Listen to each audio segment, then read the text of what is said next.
Have you ever seen a grown woman measure a dog's water bowl like she was defusing a bomb? Because I have.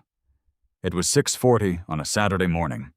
The sun was barely over the rooftops, and I was standing in my front doorway holding a coffee mug that said, "I survived another meeting that should have been an email." At the bottom of my driveway, kneeling in the grass with a stainless steel ruler, was Meredith Crane, president of the Willow Creek HOA, inspecting my golden retriever's water bowl with the intensity of a crime scene technician.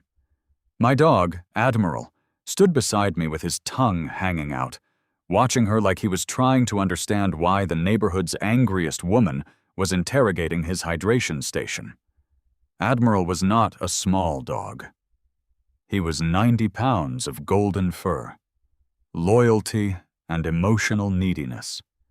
He had the soul of a kindergarten teacher and the personal boundaries of a drunk uncle at Thanksgiving.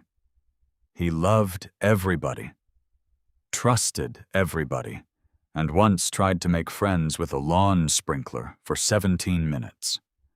He also loved sitting in the front yard while I gardened. That was our morning routine. I pulled weeds, he supervised. I kept a big blue water bowl near the porch because we lived in Georgia, and by 10 in the morning the humidity could make your shirt feel like a wet legal document. Admiral needed water outside.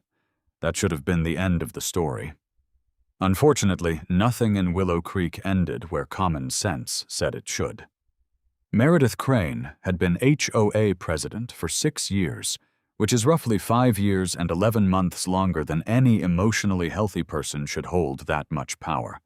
She wore visor hats, pastel golf shirts, and white sneakers so clean they looked medically sterilized. She drove a green golf cart with Compliance Committee printed on both sides in gold vinyl letters, and she carried a tablet loaded with HOA violation forms like a suburban bounty hunter. She hated clutter. She hated personality. Most of all, she hated anything in a front yard that suggested someone actually lived inside the house. I walked down the driveway slowly. "Meredith," I said, "why are you measuring my dog's bowl?" She looked up without embarrassment. "Good morning, Ethan. I'm documenting an exterior vessel violation." "An exterior vessel violation?" "Yes. It's a water bowl. It is a large, visible, non-decorative container placed in a front-facing lawn zone." Admiral wagged his tail. Meredith pointed at him. "And it attracts animal activity. He is the animal activity." She stood, brushed one invisible grass clipping from her knee, and tapped her tablet. Section 7. Paragraph C of the Willow Creek Exterior Presentation Code prohibits buckets, tubs, basins, bowls, trays, pans, storage vessels, feeding vessels, or hydration containers from being visible from the street. I stared at her. Hydration containers? Yes. "Meredith, it's August. He's a golden retriever. He wears a fur coat he can't remove." "Then hydrate him in the backyard." "He likes being near me when I work out front." "Then work in the backyard." I took a breath. "The weeds are in the front yard." That sounds like a landscape management failure. There are sentences that do not just annoy you, they unlock something ancient in your bloodstream.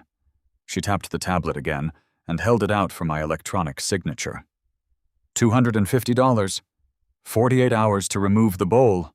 If the vessel remains visible, fines will increase to $100 per day. For a dog bowl. For an unapproved exterior hydration vessel. Admiral chose that moment to walk past her, lower his giant head, and take one loud, sloppy drink from the bowl. Water splashed onto the sidewalk. Meredith recoiled like he had spilled acid. "See?" she snapped. "Unsightly overflow." I looked at the bowl, then at Admiral, then at Meredith's tablet. My dog needs water. And the community needs standards. That was her mistake, because the Willow Creek rulebook had just told me what I couldn't have. A visible bowl. It had not told me what Admiral could have instead. If you're watching Sovereign Verdict, subscribe now because Meredith Crane fined my dog's water bowl, called hydration an eyesore, and accidentally inspired the most ridiculous canine resort facility in HOA history. She wanted the bowl gone. Fine. I was going to give my dog a pool. That afternoon, I sat at my kitchen table with Admiral asleep under my chair, Meredith's violation notice beside my laptop, and a level of anger usually reserved for people who block grocery aisles with their carts. The first thing I did was download the Willow Creek HOA covenant. 341 pages. I swear every HOA document is written like the author was paid per comma and hated sunlight. I read through rules about porch lantern temperature, approved mailbox curvature, holiday ribbon width, and the terrifyingly specific ban on decorative frogs exceeding a cheerful posture. But Meredith had quoted the bowl rule correctly. No visible buckets, tubs, basins, bowls, trays, pans, storage vessels, feeding vessels, or hydration containers in front-facing lawn zones. Fine. The bowl was dead. But I kept reading, because the trick with petty tyrants is that they only read the sentence that gives them power. They never read the sentence that ruins their week. At 11:38 that night, I found it. Section 14, paragraph F. Approved decorative water features, ornamental fountains, pet-safe landscape hydration installations, miniature landscape misu pools, and non-habitable themed recreational hardscape elements may be displayed in front-facing lawn areas if professionally installed, safely maintained, and integrated into landscaping. I read it once. Then I looked down at Admiral. He was sleeping upside down, one paw twitching, probably dreaming about chasing a tennis ball into traffic with zero survival strategy. "Buddy," I whispered, "you just got upgraded." The HOA banned bowls, but it allowed pet-safe landscape hydration installations, it allowed miniature landscape pools, and it allowed themed recreational hardscape elements. That was not a loophole. That was a door with a welcome mat. The next morning, I called my cousin Jake, who owned a small landscaping company, and had the personality of a man who had spent 15 years arguing with irrigation pipes. "I need a dog pool," I said. "For bathing?" "No, for hydration." "That's a bowl." "Not legally." There was a pause. HOA. HOA. How stupid are we going? Tiny luxury resort, built-in shallow pool, tile edge, mini deck, fake lifeguard chair, maybe a little umbrella. Jake exhaled slowly. "You know what? I've had worse Tuesdays." By Friday morning, my front yard looked like a construction site for rich squirrels. Jake showed up with 2 workers, a trailer full of pavers, a small pre-formed pond basin, landscape stone, a pump, a filter, artificial turf, and a miniature white lifeguard chair he had built in his garage, because apparently everyone in my family has untreated theatrical tendencies. The pool itself was only 3 feet wide and 8 inches deep. Totally safe. Too shallow for anything dramatic. It sat inside a raised stone border with a little sloped entrance ramp for Admiral. The water circulated through a tiny filter and bubbled gently from a decorative fountain shaped like a fire hydrant. Jake installed a small sign beside it. Admiral's Hydration Resort. No running. No diving. No HOA swimming. I almost hugged him. The best part was the lifeguard chair. It stood 18 inches tall, painted white, with a tiny red rescue float hanging on the side and a little whistle tied to the rail. It served absolutely no functional purpose, which meant it was perfect. Admiral watched the entire process from the porch like a wealthy investor inspecting his new development. When Jake filled the pool, Admiral walked down the ramp, put both front paws into the water, and drank directly from the bubbling hydrant fountain. Then he sat down in it, completely. 90 pounds of golden retriever sank into 8 inches of water with the solemn dignity of a retired king entering a spa. Jake stared at him. He understands luxury. By sunset, the old blue bowl was gone. In its place was a professionally installed, pet-safe, decorative water feature integrated into the landscaping. It was absurd. It was beautiful. It was absolutely visible from the street. Saturday morning, Meredith arrived. Her golf cart stopped at the curb. She stepped out wearing a pink visor and the confident expression of a woman expecting to collect surrender. Then she saw the pool. Her face went blank. Admiral was sitting in the shallow water, tongue out, soaking wet, looking like he had just closed a real estate deal. Meredith slowly removed her sunglasses. "Ethan," she said, voice trembling, "why is your dog in a swimming pool?" I walked down the driveway with my coffee. "Not a swimming pool," I said. "A pet-safe landscape hydration installation." She pointed at the lifeguard chair. "There is a lifeguard chair. Safety culture. It says no HOA swimming. Liability management."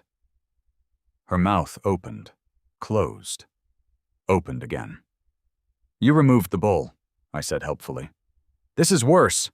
"No," I said. "This is filtered." Gary from across the street appeared behind his mailbox, squinting at the sign. "Does Admiral take reservations?" he asked. Meredith snapped, "This is not funny." Admiral chose that moment to sneeze into the fountain. Water splashed lightly against the stone border. Meredith recoiled. I smiled. "Careful," I said. "Unsightly overflow." Her visor looked like it might ignite. "Emergency board hearing?" she hissed. "Tonight, 7 o'clock?" I nodded. "Admiral has a prior commitment, but I'll attend on his behalf." She stormed back to her golf cart. Admiral climbed out of the pool, shook himself once, and sent a shimmering wave of water across the lawn. Meredith screamed, and I knew right then this hearing was going to be glorious. The Willow Creek Clubhouse had hosted birthday parties, board elections, neighborhood potlucks, and one terrifying Christmas cookie exchange where 3 people accused each other of recipe theft. But nothing had ever filled that room faster than the rumor that my golden retriever now had his own luxury pool. By 6:55, every folding chair was taken. People stood along the back wall, whispering, smiling, and pretending they were there out of civic concern instead of pure entertainment. Someone had already printed a photo of Admiral sitting in the pool and taped it to a water bottle with the words "Mayor of Hydration" written underneath. I walked in with a binder under one arm and a damp tennis ball in my pocket for moral support. Meredith Crane sat at the center of the board table in a mint green blazer, pink visor, and the expression of a woman personally betrayed by landscaping. To her left sat Douglas, the treasurer, who looked like he apologized to spreadsheets before editing them. To her right was Nina, who ran the social committee and had once tried to introduce Wine and Weeding Wednesdays. Beside them sat Carl, a retired city planner who loved zoning language the way some people love jazz. Meredith slammed the gavel. "This emergency session concerns Lot 22, she announced, where homeowner Ethan Walker has responded to a simple hydration container violation by constructing what appears to be a canine aquatic facility in his front yard. Someone in the back whispered, "Doggy resort." Meredith's eyes snapped up. "This is not a resort." I stood. "Actually, the sign says hydration resort." A small laugh rolled through the room. Meredith pointed the gavel at me. "Mr. Walker, do you deny that you installed a front yard water structure for your dog?" "No." Her mouth curled into a victorious smile. I opened my binder. "I deny that it violates the rule you cited." She leaned back.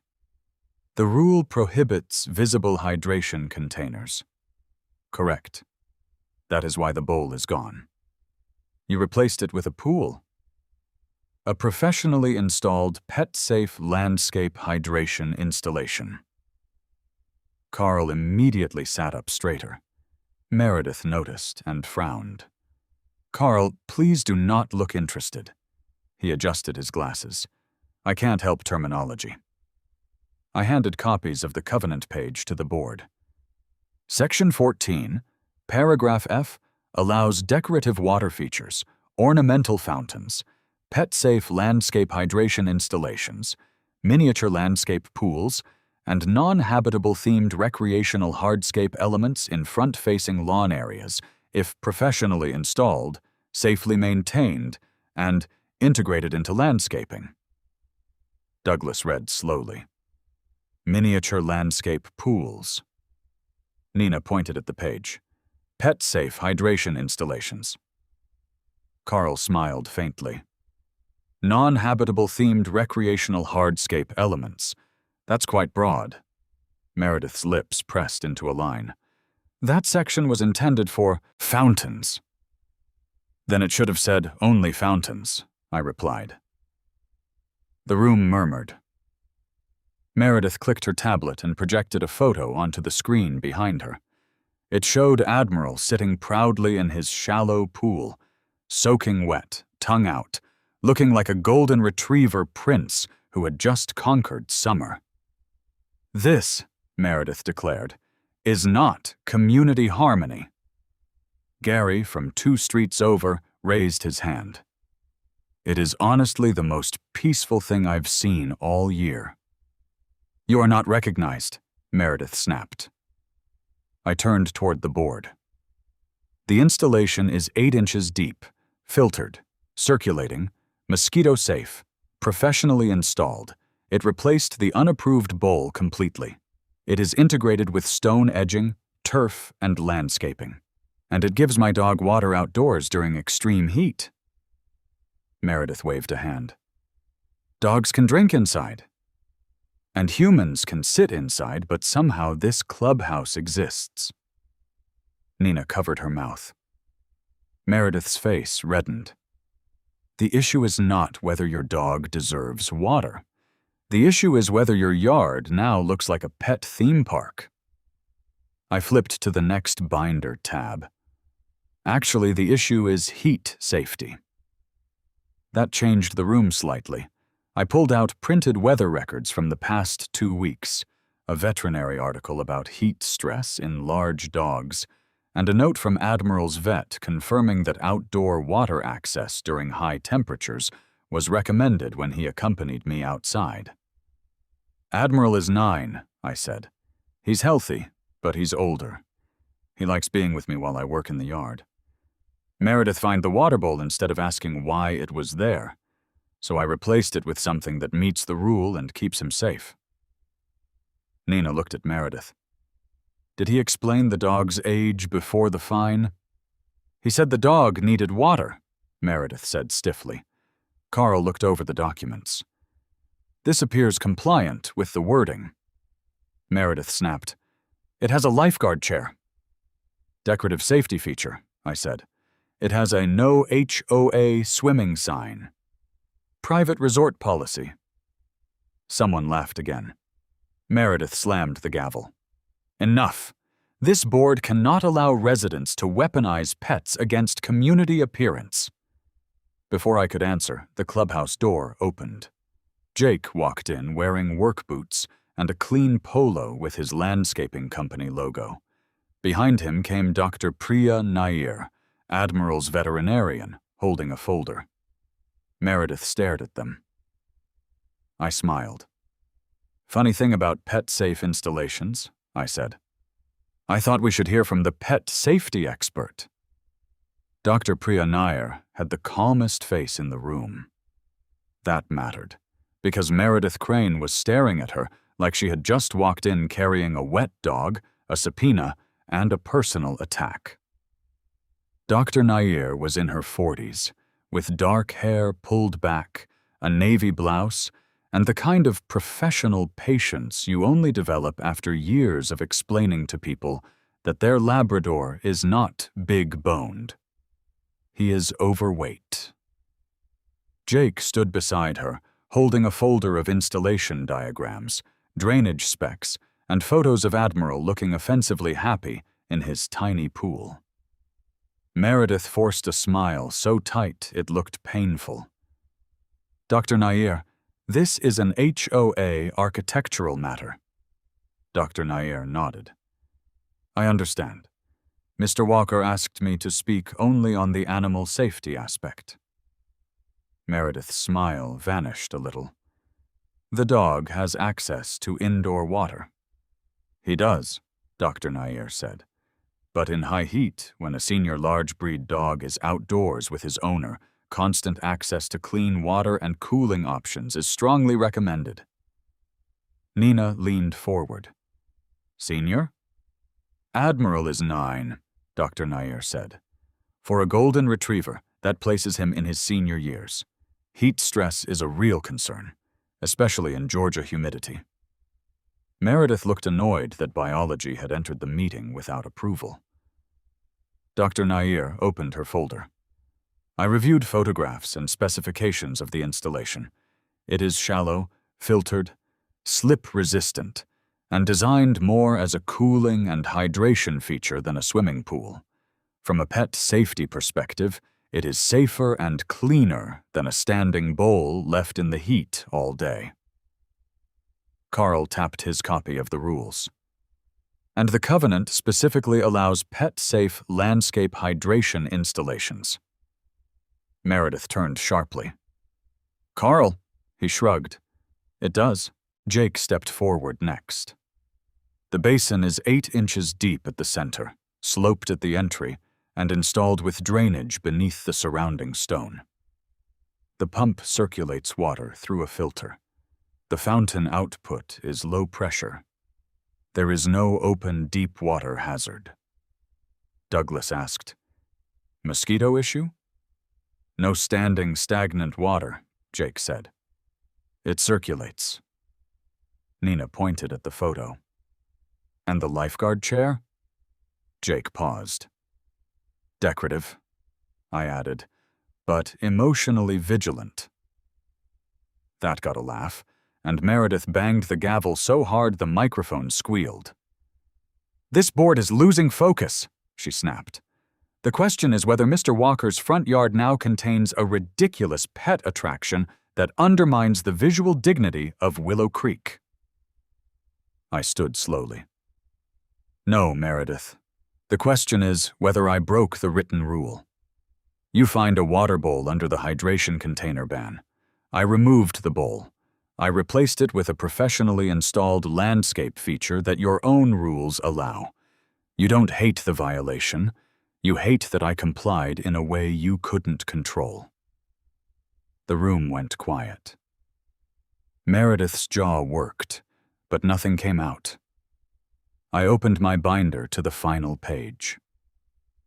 I'm asking the board to dismiss the fine and approve Admiral's hydration resort as a pet-safe landscape hydration installation and miniature landscape pool under Section 14, Paragraph F. Nina raised her hand immediately.